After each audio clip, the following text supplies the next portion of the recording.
during COVID is really when I realized we can do anything.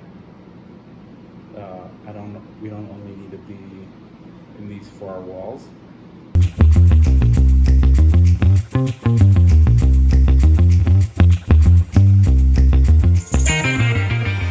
I took over end of 2008, and I was 27. Yeah, I was 27. Crazy. And I was young, and I wasn't thinking past this club. I was just thinking, all right, we have this club. Let's renovate. Let's book comics. Let's fill the seats.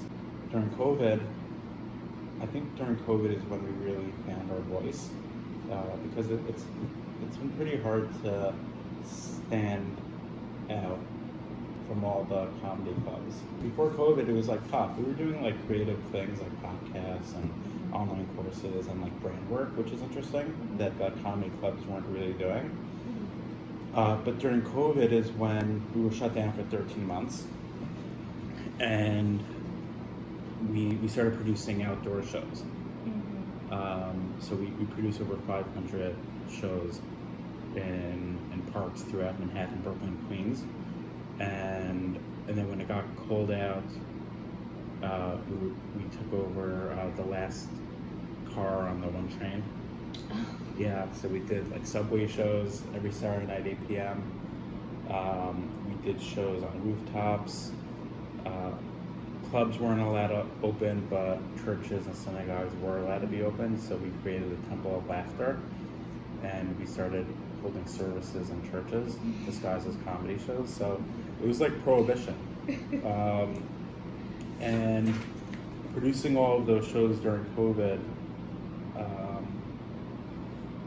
it like fulfilled me personally. I felt like we were finally doing something different than the other clubs. Like the other clubs weren't really doing much. They were just, waiting it out when they can reopen.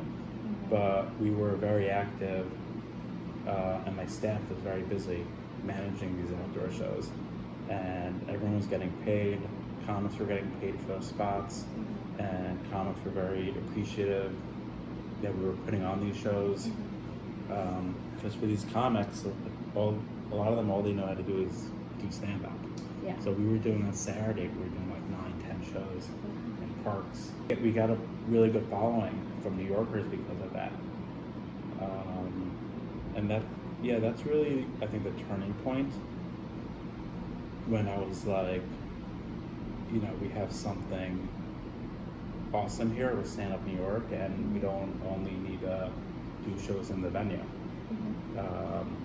We could produce shows as long as we have access to the comics. We can do shows anywhere. So we created Stand Up New York Presents, and we do pop-up shows. We do pop-up shows in Westchester and New Jersey and downtown Manhattan and Long Island. And then we got into the festival business. The Chosen Comedy Festival, Yeah. obviously, to talk about that. Yeah. Where'd the idea come from, and It was, how it happened? yeah, I mean, it really, first of all, I'm shocked that there's never been like a Jewish comedy festival before.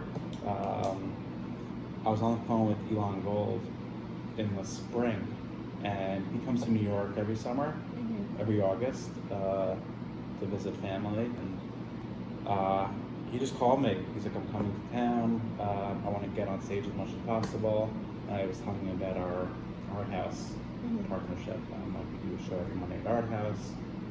And he's like, oh, I want to do it. And I'm like, why don't you do like a residency there in the summer, just every Monday night? Just take over the Art House Hotel, and it'll be like Elon Gold and Friends. And it's a great idea. And then like we took it to the next level. Why don't we have every Monday night a different Jewish comic open for you? And then just, he's like, great idea. And I don't know, I just like threw out like, why don't we do a Jewish comedy festival? And he's like, does that exist? I'm like, I don't think so. You had this idea in the spring. Yeah. Yeah. Yeah, like May maybe. Wow. Yeah, and he's like, it's a great idea. Like, let me call Modi, see if we'll do it. He calls Modi, and Modi's like, I always wanted to do a Jewish comedy festival. My God. And then I just ran with it. Like when I have an idea that I believe in, I move very quickly. So it's kind of like an inside joke at the club, where like when I have an idea, I drop everything and put something together really quick. So the staff says, like, when I have an idea, Sean, who works there, he's the bartender, he's like, great, we'll do it in 72 hours, you know? So after the Brooklyn Festival, I'm like, Sean, we're gonna do Miami next. He's like, great, like, we'll be up and running in 72 hours. It was me and Elon, then we brought Modi in, and we, you know, with those guys on board, we were able to build an awesome lineup around them. So Alex Edelman, Jessica Person, Jeff Ross. I was excited, but I was like, really, like, I don't know. And then it just, like, worked. Modi and Elon, they were, like, petrified. I mean, I think everyone was, like, scared. I was scared, like, you know, I mean, I knew people were going to buy tickets. But like, so many things can go wrong. It's just, you know, I'm just like so happy with the way it turned out. Oh my god, yeah, it was so good. It was different. I mean, I know I was expecting Jews from like all backgrounds being there, but I guess I wasn't expecting everyone else to notice that. And like, I'm getting a lot of feedback where it was amazing to see like Jews, you know, from Hasidim to like Israelis to conservative, reform, just like unaffiliated, be in one place. And it wasn't about like politics, right? It wasn't about Israel. It was just about laughing and comedy and Jewish humor and Jewish comedians. And comics had a great experience. Most people enjoyed it, and we're looking to capitalize on that momentum and take it around the world. What's like the next city? Yeah, we're looking at Miami in December, and then LA. We're looking at Israel, London, Montreal, and then next summer back in New York. So we're building out a tour.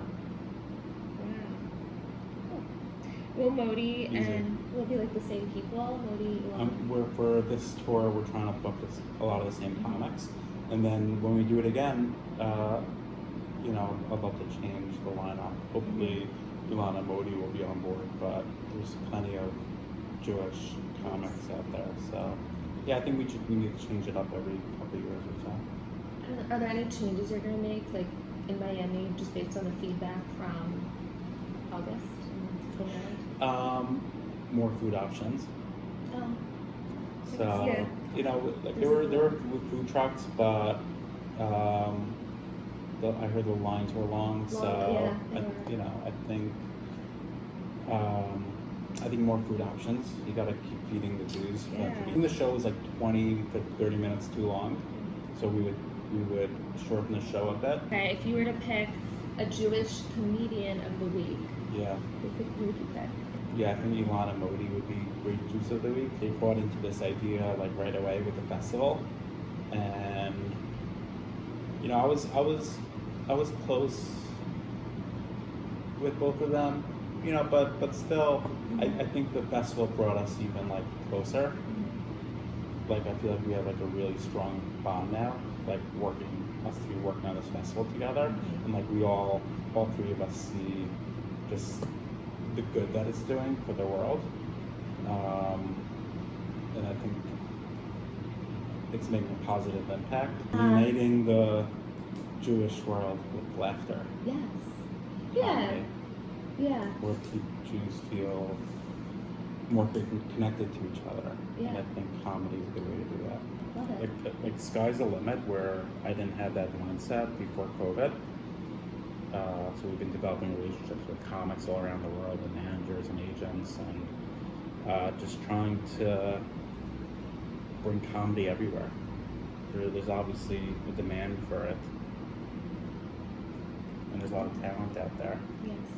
So it's a win-win. Keeps me happy, creative, keeps comics happy, because we're giving them opportunities, and again, people need to laugh. So I feel like we're making an impact.